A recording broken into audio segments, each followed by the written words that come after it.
জাগানিয়া মানে জাগানো, জাগানো থেকে জাগানিয়া নামটা আমরা দিয়েছি।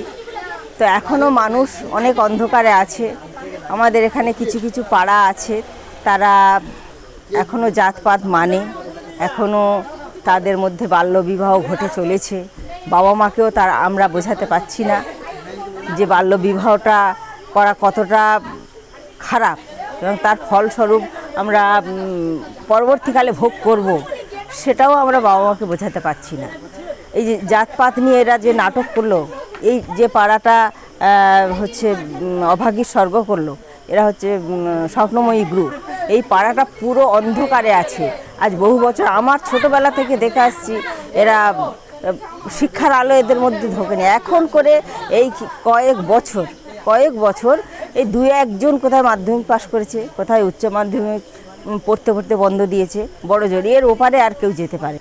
তো সেই পাড়া থেকেই ছেলে মেয়েগুলো বেরিয়ে এসেছে। এটা আমাদের কাছে খুব সফলতা বলে মনে করি।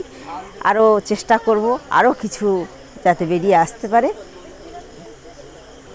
আমি তো বলেছিলাম বাবা মাকে ডেকে নিয়ে আসতে এই অনুষ্ঠানে, কারণ কে কতজন এসেছিল জানি না, কিন্তু বাবা মা ওদের পাড়াতে যখন আমরা এই ধরনের ওদের নিয়ে অনুষ্ঠান করেছি, বাবা মা ছিল মোটামুটি অনেকেই ছিল, কিন্তু অনেকে মদ খেয়ে চুর হয়েছিল।